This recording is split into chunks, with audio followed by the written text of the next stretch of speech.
Hello, ladies and gentlemen. Welcome to the Tapped Out Wrestling Podcast. I'm, of course, Nick McDaniel, and as always, I am joined by my buddy Byron. Hello, people. Welcome to our show. I appreciate you joining us. And where can you find our show, Mr. McDaniel? Anywhere, everywhere, as we always like to say, but always we tell everybody, if you want all of the content wrapped up into one home, head on over to YouTube. We're there. We have our own channel, of course. Now you can become a member there. Sign up and join exclusively there on YouTube. Get all the content early, all that good stuff, even the extras, the post, all of it moved into one central home right there on YouTube. So make sure you are not only going over there, subscribing, turn on your notifications so every time we put something new, you're going to get a little notification for it. And then we encourage you to actually join and become a member of the Tapped Out Nation. The hub of all our goodness right there on YouTube. That's right, man. Tons of stuff to go over. I had a new concept. Big show this weekend. Yeah, man. Lots of stuff going on. The mailbag, kind of started filling back up again. So we're going to go back and open the mailbag and jump from the get-go. No TV talk because there was so much other stuff that was non-television related that we wanted to dive into. So, Myron, man, let's kick them off with a bang, man. Our friend Robert from Gadsden, Alabama wants to know, what are your takeaways from AEW Double or Nothing 2022? Well, a lot of confusion, a lot of on my end. I didn't get to watch it live because my daughter was graduating this weekend. So there's a lot going on. I've seen pieces of it. Went back together. It was good, what I saw, but I didn't always understand it. First and foremost, let's go with this. It is not okay for a pay-per-view to be that long. I don't care what company does it. I complained about Mania being too long. Double or Nothing was too long. You can't.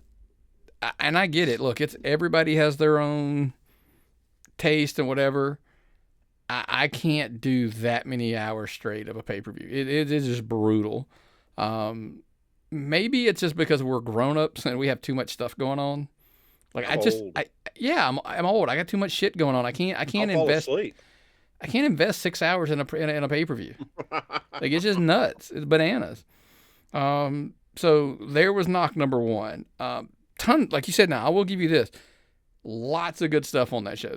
That's just it. Here's the problem. Let me ask you if this is my take on it. Okay. You can't make, and it's because Wrestle Kingdom was the same take as I've always said. Mania the same thing. You can't make a 5-6 hour pay-per-view and it all be good. No. It's just too much time that you're trying to fill, in my take. Now, and I'm not saying that there's no way there's always going to be stuff that I did not like, which isn't horrible. But I'm sure it works the reverse. There was probably things that I didn't like. There were people that liked, and the things I did like, there were things that people didn't like. Well, we've talked about how the AEW fan base is not always on the same wavelength as us. We're from the older generation. We're more of a traditional wrestling type stuff, and they do a lot of different things. So maybe the young kids can watch it all, but I don't even think they can, because I think there's still going to be a base there that doesn't like, which isn't a bad thing. And it sounds like I'm complaining, but I'm like, it's not a bad thing that you have to offer some more new things to try to grow that fan base. The problem is, I don't think you can shove it in 5.5, 6 hours or whatever of a pay-per-view. It's just too long. And then there's too much in my take that you can't absorb it all in once. And it's what did you like? Well, let me okay. So did I like the debuts? Sure. I mean, I think both. I think the people that debuted there, Athena and Stokely Hathaway, all that. Sure, they're good pickups. But in the grand scheme of things, on a bloated roster, what are they going to make a difference on? Yeah, that's the thing I hate to say is they can't pick up everybody that leaves WWE. They can't keep adding to this roster because for every CM Punk they've added 7 or 8 mid-carders. And there's a huge mid-card, and you don't have people that are like, I mean, hell, did you even remember Adam Page was champion? for a long time because he wasn't really even involved in storylines. I don't understand a lot of the amount of talent they have. Terrific. Are they able to work it on television? I don't think they get all these people I mean, on. you have a They got 58 4 hours. man. You have I always joke around like you have a 100-man roster for for 3 hours of TV and then a bunch of YouTube. Yeah. And I'm like, okay. But again, there's stuff that we really like. Like I said, I do enjoy the fact that they have jobs. Yes. I mean, think that's great for the business. Yes. Yeah, definitely. 100%. I'm all aboard. I think the obstacle that they're facing, because we saw some of the pushback, and we'll get into like some of the matches in a second about things we liked and didn't like.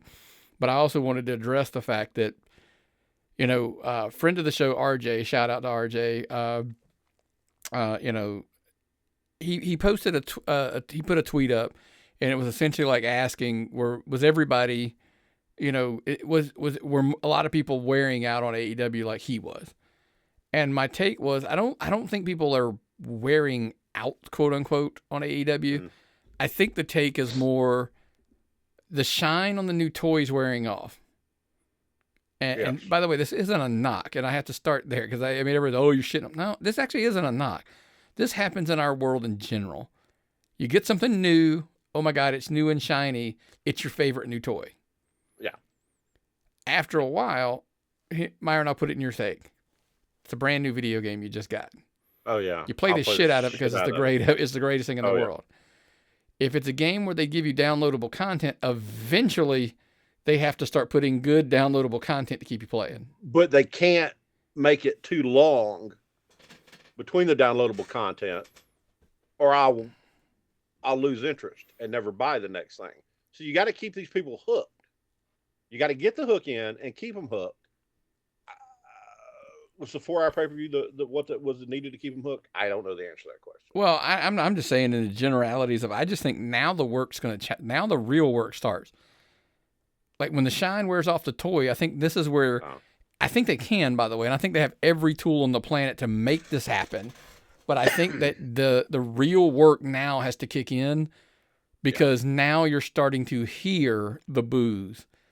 Like you're starting to see the social media of people like not liking things, and it's more and more. And I'm not talking, here's the thing, we're not talking about WWE fanboys either. We're talking about, people like, Paige deserved to stay champion, not Punk. He didn't deserve it, blah, blah, blah. You're like, this is the part where the work sets in. And now, do I think they can push through this and they can do a lot of great things and they'll be okay? 100% I do. But that's what I warned and said, I don't think you're tired of it. I just think people are like, the new toys wearing down a little bit. So now they got to get your attention and hold it different ways. But old Tony's looking worn down. He looks like he's hadn't slept in days, hadn't eaten a week. Yeah. Well, he had a few things, obviously we're going to discuss one of them a little bit later. But, look, I sit here and I looked at the card, and I mean, I could rattle all through it and tell you, like, I like Hook. Danhausen's okay. The match was basically why. Okay. It was entertaining. It was the buy-in match. Yes. Wardlow just basically squashes MJF. We're going to discuss MJF. How about this? We'll table that whole conversation till later. Here, but let's talk about. Let's not let Wardlow. Jesus Christ, Wardlow out of this. Here's what I'm going to tell you about that guy. Is he the best product that they've made? Like only them, not former WWE guys, not people that we knew about before they started AEW. Is Wardlow not their best find and best homegrown product? You could make that argument. I could see that case being made. Because, we would say, like, a lot of people say MJF, and we're like, people already kind of knew he was because of MLW. So, yeah. And the oddity is a lot of people would say Darby Allin. He was already out there. But really, was he? I kind of get that argument, and I do. But here's my thing. People may not like this. I still think he has actually been built up better. Wardlow's built to the fact that he could walk onto the WWE roster at any time. That's the level they've built him to. I just think they've done a better job. I like what they've done with Darby, don't get me wrong, but I just like the Wardlow character probably better. Wardlow is a main event talent. now, and they put him in the first match to squash MJF because apparently MJF just left right afterwards. So we'll see, and we're going to address that. I know there's a question later. We'll get into that, but now was the squash the right move? Let's take out everything we're going to discuss later. I mean, why not, dude? It made Wardlow look like a beast. Yes, and MJF is not supposed to be the wrestler. He's supposed to be the bad guy who can wrestle. Right. He's a heel. A heel's the baby face gets their comeuppance. That's the whole concept of professional wrestling storylines. You don't let the heels win every time. I think this was the right thing for story progression. I just take it as Wardlow, like you said, he jumped through all of the hoops. He's had everything put in front of him. MJF has squirmed and fought, not to have to face him. He did. Yeah. And this is what you get. Mm-hmm. So we'll see. I've got it here, and I apologize. We're just not going to go through every match. I mean, I'm going to go through obstacle of, listen, and I'm not knocking the tournaments they did, the men's and the women's, but super predictable. We predicted both, and listen, by the way, we're not even saying it's not the right move. No, I do not disagree. Do not disagree with what they've done with Adam Cole and Britt Baker. I think that was the right choice. Elevate Britt again, elevate Adam Cole, make them look more established. And then there are a couple too. So it's storyline. They're the new power couple. I mean, I don't mean to say this way, but they are essentially filling the hole of Brandy and Cody. They're the new power couple. Hunter and Stephanie. It's good to have that kind of couple on your roster. Sure. We got the match we always wanted, the Hardys and the Bucks, and all we talked about was a botch and Jeff getting hurt. I mean, was that match not what it should have been? Did we not get what we wanted in that? I think here's the thing. The fan base that was dying for that match got it, and I think they were happy with it. They should be. There wasn't anything wrong with it. And it just, I don't think it was built to the moment that it could have been. Yes. Like, to say should that match have been for, like, tag titles? Down the road, like, way down the road, maybe. But look, there's so many moving parts, we don't know why it was had now versus later. Yeah. I try to tell people that all the time. Like, well, why didn't they just wait and build this? What if Jeff's got a 1-year deal? He said, I want to go there for 1 year and I'm out. Well, what if Jeff's just getting old and beat up? What if Jeff just didn't think he was going to be there in a year? Who knows? I mean, yeah. Look, I think the violent match was, of course, the anarchy in the arena. We kind of got all of that craziness that happened. Thunder Rosa and Serena Deeb, man, was what everything you wanted it to be. And of course, Thunder Rosa, yeah, absolutely. And so that's why we enjoyed that match. I talk about the tag team title match, Jurassic Express winning. Somebody asked me, like, well, shouldn't have said, no, there was nobody else in that match I felt like should have won that match. Not yet, no. No, I just think it's the right call. If you're still going down the road, you're still building up the tensions with Christian and that whole dynamic. Leave the baby faces as a tag, as the champs to have it's that. It's a giant dinosaur and Tarzan Jr. It's a gimmick. Work it. Play it. Make it go as long as you can. That's not going to last forever. The giant dinosaur shit's not going to last forever. Who knows? It was working, so kudos to them for making it work. Yeah. Then let's come to, obviously probably what everybody wants to talk about, right? Is CM Punk versus Hangman Page for the AEW World Championship. CM Punk is your new champion. He looked like a homeless man in that post-match interview. Like he was tired, man. He worked his ass off. He's old. Yeah, he was tired, man. He was, but the question becomes I had several people hit us up and say, like, hey, do you think it was the right move? I'm like, well, do you listen to the show? Because I'm like, said last week. I've been saying, like, listen, I've always said it, and I'll say it a million times, right? I think Punk is overrated. Now, yes. To clarify, because I've said this, and people, I've clarified this many a time, I felt like on our show, and people still ask me, if you're telling me somebody's a 10, and I think they're an 8, they're still overrated. That doesn't mean I think they suck. 8s are great. 8s are good. He might be a 9, but if he was a 9 and you think he's a 10, he's still, anyway, you get the gist. Yes. All of that being said, he's still one of the biggest names in the company. Yes. And we've said he should be champion. Yeah. You got to put the belt on your showpiece. Bringing him in and not putting a belt on him is foolish. Draw as much attention to him as you can. Make sure everybody knows CM Punk wrestles here. Make sure everybody knows CM Punk is our champion. That's how that works.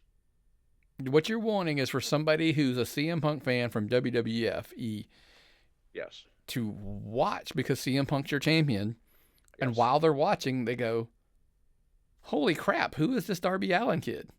Or holy crap, who is this MJF guy? Well, we'll get to that later. But you get where I'm going. It's exactly. You got to hook somebody with the name and get them in the building to watch, and then they see somebody else, and they love it. He's on the marquee, but they're selling everything else. Yeah. I mean, go old school WWF, man. Use the world title to draw the people to attention in. Use that TNT championship. Put that on the younger guys that you're trying to develop, a la they used to do with the Intercontinental title back in the day. Build your new guy. I mean, it's a good strategy. It's not, but you have to grow. I mean, right? That's just kind of the thing, man. So I would love to know what the listeners, the watchers thought. Let us know. tappedoutpod@gmail.com. What were your thoughts on Double or Nothing? I thought it was good. It was not by far their best outing that they've had as far as a pay-per-view goes, in my opinion. And that's all it is my opinion. Would you consider it to be a Piccadilly or a Morrison's type thing, where if you had your choice, you would go down the buffet and pick what you wanted and not eat the rest of it? I don't know, because online it just seemed like most people were not. I don't want to say they didn't like it, because there's like, here's my take on it. If you watch this pay-per-view, you're a big enough fan of AEW that you were gonna say this pay-per-view was good. It was okay. You weren't really gonna crap on it. No. My take on it was not their best effort. It was, there were lots of things that you could point out, just like I can any pay-per-view, which we're going to discuss another one here in a minute. We're going to find all kinds of holes in it, or things that we don't like about that one. But I will tell you something that we do like, Myron. Oh, I do like. Yeah, let's check in. Look, if you want to feel good and you want to feel better, make sure you check out our friends over at Athletic Greens. Our next partner has a product I use literally every day. I started taking AG1 because I wanted more energy, and I wanted to see what was all the hype about. So what is this stuff? With one delicious scoop of AG1, you're absorbing 75 high-quality vitamins, minerals, whole food source superfoods, probiotics, and adaptogens to help you start your day right.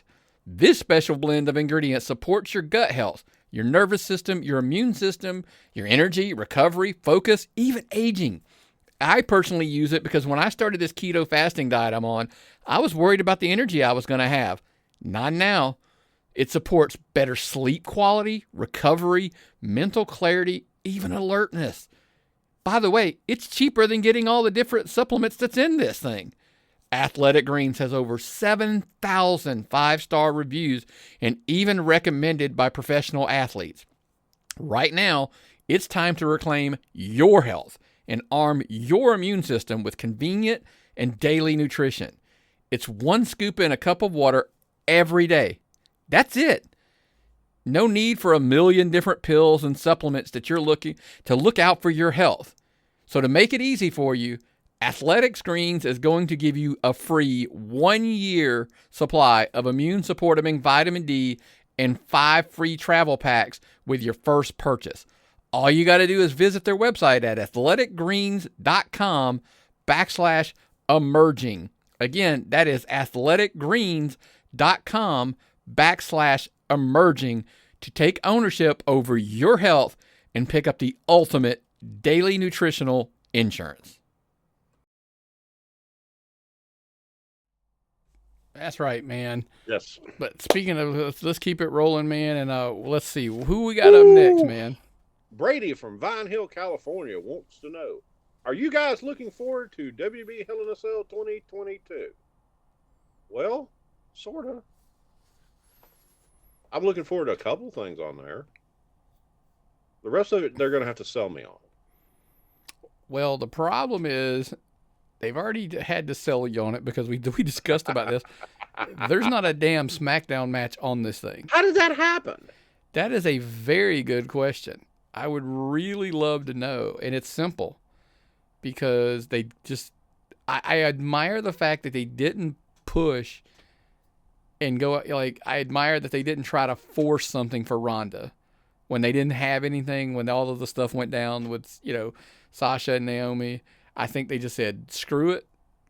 Just they're running a story, but they're just not going to force it to make a match happen. And I was like, okay, kudos for that. But still, I have no clue how there's nothing. I'm confused about that. But again, you're right. Maybe it's not something that was Hell in a Cell worthy. But this is the same complaint we always have. When you have a pay-per-view named Hell in a Cell, you have to have a Hell in a Cell match. Right. In order to get a Hell in a Cell match, you have to build to a Hell in a Cell match, and you have to have a storyline that's going. Hell in a Cell should be a match that shows up on another pay-per-view. Like Money in the Bank should be a match that shows up on another pay-per-view. The only pay-per-view... You know what's funny? I'm going to cut you off. Okay. I have come to accept Money in the Bank.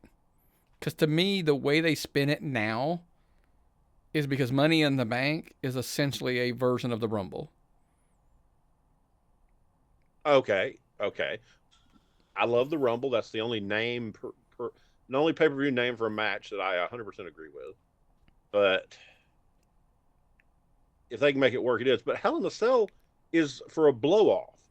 You blow it off at Hell in a Cell. You end a storyline, or you make some kind of dramatic change.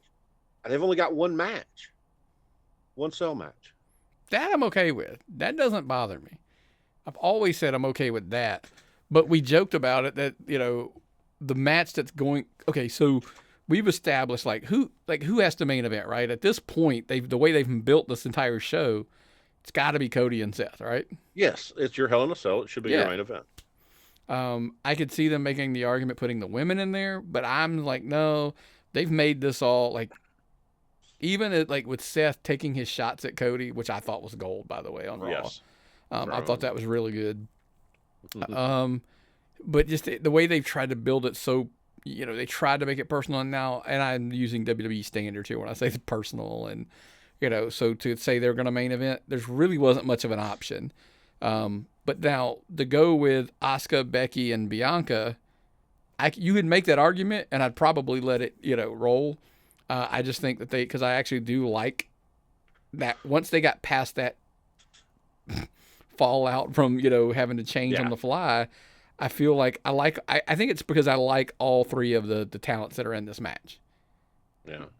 The handicap match I was looking forward to was Elias, Ezekiel, and Kevin Owens in a match. Right. But Elias is nowhere to be found. Right. He lets his brother stand on his own. Yeah, okay. Well, that three-way dance they've got for the women sounds good. That's three people who can really put on shows. Bianca Belair has elevated herself up to big-time status, and Asuka and Becky Lynch are just, they're icons. They're solid rocks, so you can bet on them every time. Yeah. I thought there for a while when we were pitching it, we were like, doesn't the Judgment Day, versus AJ, Finn, whomever match, at that time when we were discussing it, we didn't know what the pieces were going to be. Now we know, obviously, it's AJ, Finn, and Liv versus Edge, Rhea, and Damian Priest. So, and again, in this conversation with some friends of ours, I was kind of having this talk of AJ's got to win, right? He's come up short now. Well, you'd think so. It makes sense. But I don't think so. That's the problem. Oh, what are you thinking? It's got to be a couple things, right? It's either got to be, I think, they're still building Judgment Day. They're making them the monster faction or whatever, on Raw. Mm-hmm. If you say that. The Bloodline's top, whatever. But if they're still building them, you can't really give any of those guys a loss yet. Is it Finn turning? Because then it explains it. AJ's got another loss because Finn turns and he joins. Because, we've heard the mysterious, is Finn the fourth man? He's the demon. He could, maybe. Could be. Could be all of those moving parts. I don't understand Liv Morgan in the Bullet Club, but she's a great character, and she's been deserving a chance for quite some time. Maybe this is going to be her big break. Could be. I mean, we'll see. I mean, it made sense because she was teaming with Rhea, that whole dynamic of them being all together. So I personally, I think Finn turns. That seems to make the most sense at this point to get out of it. If he's joining them. And he's a demon, so yeah. I think that's more likely. Omos MVP versus Lashley. I'm like, please, for the love of God, let this end here. I World's just have biggest MVP fan is saying that. Yeah, dude, MVP's entrance song is one of my ringtones. So, I mean, clearly I'm a fan, and I just don't. I don't know. There's something missing there for me, and there's charisma. MVP's the only one that has it. I like Lashley, man. I'm telling you, I think he's good. I think he's got the character. But he's just not got that grab you type stuff. Maybe. I think that's what's always kept him just right on the edge of being a superstar. Could be. But so to answer the question is yes, we are. I think I am. The problem is I'm probably looking at a show stealer of a Hell in a Cell, Rollins Cody match and going, that's probably what I'm looking forward to. Yeah. Same issue I had when I looked at Double or Nothing. People, look, how many times we say this, Myron? Most pay-per-views and most shows are like 1, 2, at max 3 match shows. Yes. If you got 8 matches on your card, there's 3 matches you came to see. At best. Or 3 matches you look forward to. Or 3 matches that steal the show. Okay? You may not know which match it's going to be, but there'll always be 1 to 3 matches on that show. Yeah, truthfully, it's 1. Sometimes it's 2, and occasionally it's 3. That's, I mean, and it's, and look, the main one is it, and then so it's the Cody Seth, the triple threat with the women. Like there's the teeters into my second one. And then when I look at it, I'm like, the next one's probably the Judgment Day versus AJ Finn and Liv. So there's your 3 matches, folks. I mean, that you really probably have some attachment to. Yep. But I will tell you something that it seems like WWE might have much attachment to with all the rumors going along. Will lead us right into our next question. Reed from Corpus Christi, Texas. Do you think the WWE will actually end the brand split? Well, you hope they do, Nick. Absolutely. I've been beating that drum for a long time. I am so confused on this one issue. Okay? So confused. And it's because of Fox and USA and the Peacock. Is Fox going to be the third man now? Is Fox going to get the shit now? Is Fox going to become main event? Smackdown, what are they going to do? How are you going to keep, if you don't have the brand split, how are you going to assure Fox gets a certain amount of talent they need for their show that they're paying for? Well, here's the thing, Myron. If anybody can be on any show, that's my whole take. Like, because all we do right now is they make up like dumb reasons why people cross over. Like, SmackDown people are on Raw and vice versa. Or even better, they don't make up a fucking reason at all. They're just there, and we try to figure out why. Because, like, hey, it's the brand split. You're not supposed to be on other brands. I mean, but they do it all the time. You're right. Hey, look, and if they continue with the whole unified champion things, it makes it even easier because then those guys get to bounce between both shows anyway. You don't even have to say it's because they're both champions. No, it doesn't matter. You just show up on any show. They're the champs. There's lots of things that I think it helps. I mean, it gives creative flexibility as well, by the way. Because what it does, it lets you, like, for example, if your biggest star on SmackDown, let's say they get injured, or they just need time off, or you've said, look, or creative says, we have run them through everybody. Yeah. We just need to give them a break. You don't have to explain. You could either A, just give them time off if that's what they're wanting.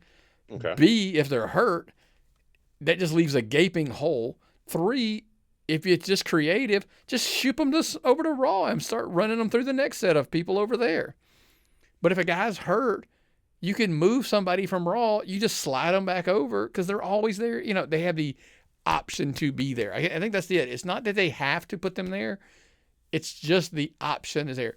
You could, if you have a hot storyline here, because how often does this happen, Myron? I want your take on this. Okay. You have a wrestler, they're going through an angle, they get to the end of the story, they wrap it up. WWE doesn't really know what to do with them after that, but because they're on Raw, it's like the next week you have to have them in a match and it's of no consequence. It's a random match, and they wrestle somebody, and somebody has to win or lose, and or it's get disqualified. They or do just pause something. Finish. Yeah. If Okay. if you get to the Omos and MVP and Bobby Lashley, they end their thing at Hell in the Cell. Mm-hmm. Let's just hypothetical. This is hypothetical here. They end it, but you don't know what you're going to do with Bobby Lashley the next one.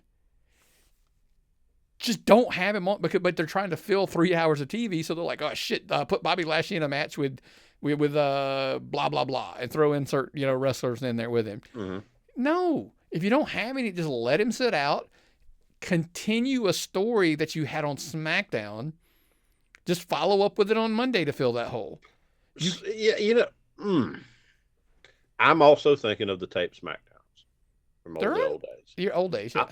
I'm thinking of the Tuesday SmackDowns from the old days, where they would drag a storyline from Raw onto one of these tape shows or one of these shows that was on Tuesday, and it just seemed like they were kind of extending it and not using it correctly.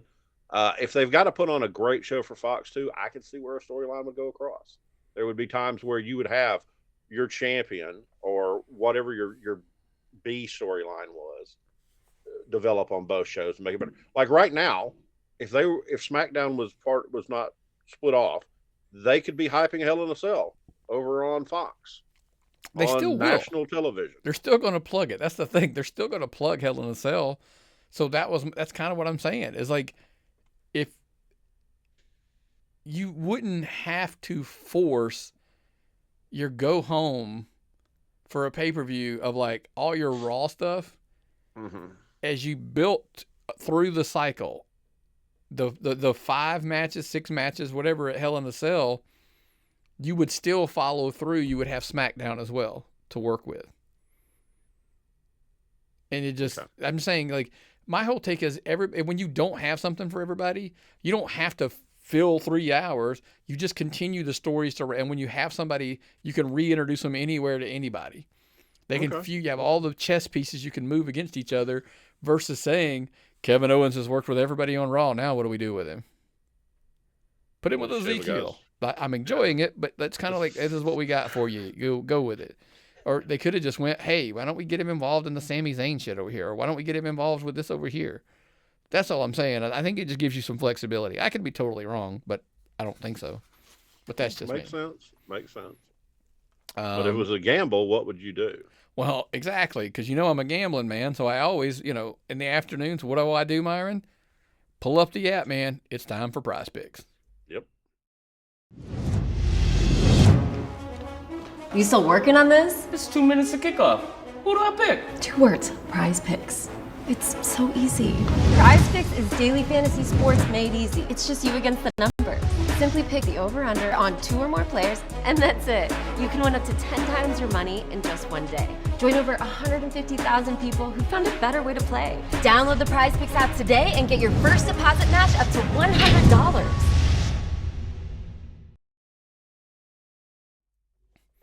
That's right, man. Keep on making the gamble, because I tell you what, there's a dude right now that I feel slightly gambling on his career, which leads us to our next question, Myron. Oh, and it was a double or nothing. Ryan from Hampton, Illinois. Do you guys think the MJF situation is real or a storyline? Well, both. I think MJF gets paid about what the mid-carders are getting paid, even though he got a raise January, I heard. I think from what I've seen, MJF is paid much less than the old worn-out WE talent they get. What do you do with the guy? Well, here's the take. To answer Ryan's question, if it's an angle, kudos. You've worked everybody. Oh, yeah, definitely. There's that. Could they just be some truth involved? and they're taking advantage of it in a little bit of an angle. Could be. It wouldn't be the first time it's happened in wrestling. Also could be 100% legit. Okay, yes. I mean, look, it may just be like, look, you're under contract, come back, do what you had to do. You're going to get squashed at Double or Nothing, and we're going to give you a break. You need to cool off, and we're going to figure out how to work all these issues out while you're off TV. We'll get it figured out, blah, blah, blah.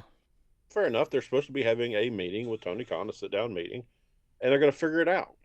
But right now, MJF is a franchise player. He's one of their most important guys on their roster. And he's asking for more money without a contract extension. And Tony wants the contract extension because he wants to keep him if he's going to spend that much money on it. Sure. I agree with both of them, which is what's crazy. Because, I mean, do you think MJF deserves more money? Yes. Do you think Tony Khan is right to say, if I give you more money, let's just go ahead and renegotiate your contract now? Yes. It's a la an NFL contract, right? These guys come in, they've got a year left on their deal. They're like, hey, I want to get paid now.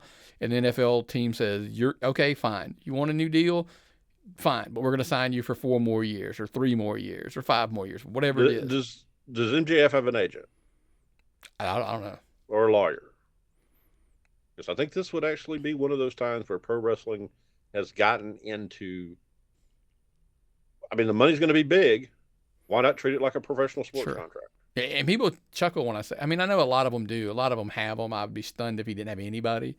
But yes, being represented by an agency or an attorney or something and negotiating your contract's a smart move at this point. When you're at that level, by the way, there's you got to get to that level before I would. Actually, I don't know, maybe not. I might tell you before that. At least have somebody look it over. All the smart ones should anyway. But look, I thought it was telling that Tony Khan wouldn't comment it on at the media scrum. But then again, I was like, but if it's an angle, he's probably playing along with it there too. Whoever's doing it, whatever they're doing right. If they were doing this as a wrestling angle, that plane ticket thing was beautiful. The amount of uncertainty people had to see if MJF was going to be there or what MJF was going to do. The only thing, and I understand, and trust me, I had people go like, yeah, but it was because he's a heel. And the only thing that because here, okay, it's going to go one of 2 ways what I'm about to say, and I'll explain both. So the only thing I thought was bad business was you sold meet and greets, and then he didn't show. So you either offered refunds or you offered for them to meet somebody else. So if it's legit and it's real, that's hey, look, this shit happens. If it's a work/angle, whatever you want to call it, I just think that's not good business because you've turned off. You know what I mean? Like the fans are going to be turned off that bought those tickets. I think that's a problem. But are they going to be mad at MJF? Are they going to be mad at Tony Khan? It all depends on where their anger is placed. Here's the thing. If I found out it was an angle, I'd be pissed. Because, I mean, like, dude, I locked up $100 of my money for how long? Like, how long ago did I pay for that meet and greet? Let's say it was 6 weeks ago. You kept $100 of mine. And listen, I mean, look, $100 is $100. Yeah. I don't care. I always tell people, I don't care what you make. $100, $100. Mm-hmm. And hell, $20. Inside joke there. $20 is $20. But if I'm sorry, it means nothing except a group of our friends. But if I found out you tied up $100 of mine in a storyline to only offer me a refund later or into a thing, I'd be pissed. The world may never know. Sure. The world may never know. Yeah. So that part leads me to believe, I hope that it's not, not a work/angle, whatever you want to call it. But I do think that overall, obviously it's all documented and everybody's, out here about how, he wants more money and he earned, I don't understand how there's people out here who are like athletes, get your money, and then MJF does it, and then there's people that like disagree with it. Yeah, how is this different than Sasha and Naomi? They were holding out for creative control. He had the possibility of holding out for more money. Where's the difference? Okay. Here's the difference. This is my opinion, and it's only my opinion. I understand the creative part. His is money. Because think about it. If he still went out there and he did what he did at Double or Nothing, he just wants his damn money.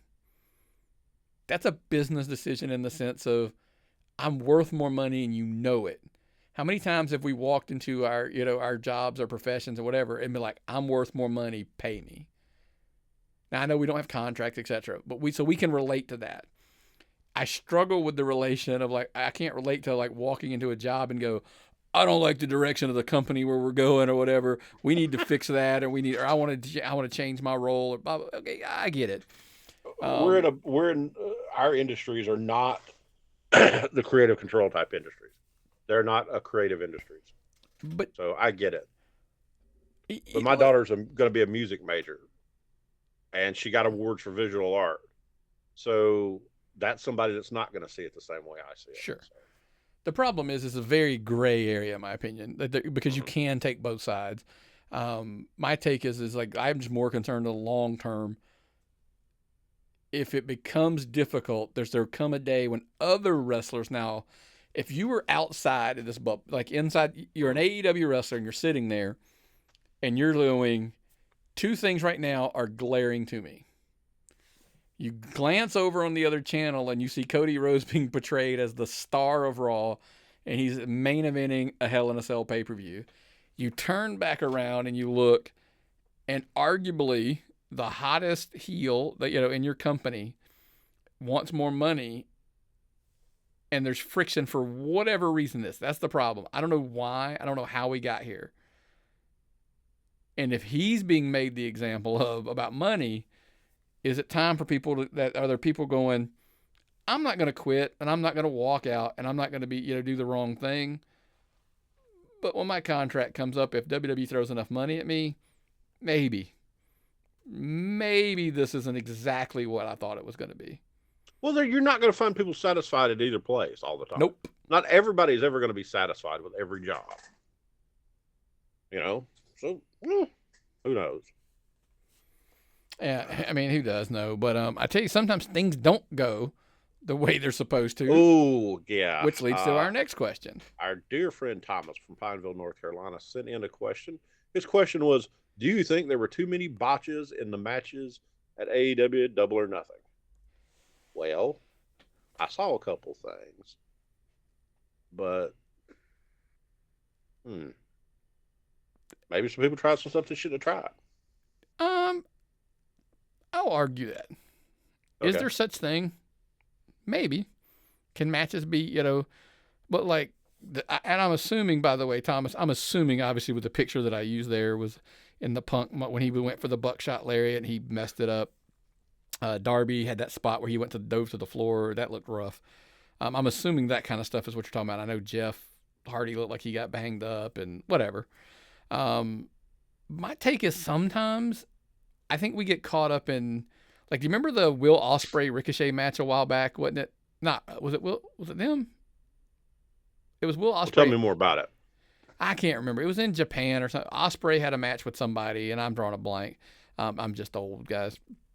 They wrestled a match, and they got critiqued that somebody was like, oh, it was just a bunch of choreography is all it was. It was like a one, smooth dance after, looking thing. And everybody went crazy about it. I just remember, I can't remember the other person. I thought it might have been, who knows? I thought it was Ricochet, but anyway. But it was literally just like, dun, dun, dun. When you have a fight, like a real fight, like it's sloppy looking. I mean, it's a mess. Yeah. I mean, the guy's not cooperating with you. Like if you like, sometimes you're grabbing, you're throwing around, just like shit goes sideways, and things don't work out. And I think sometimes in matches, I've heard tale. I'm not going to give a name.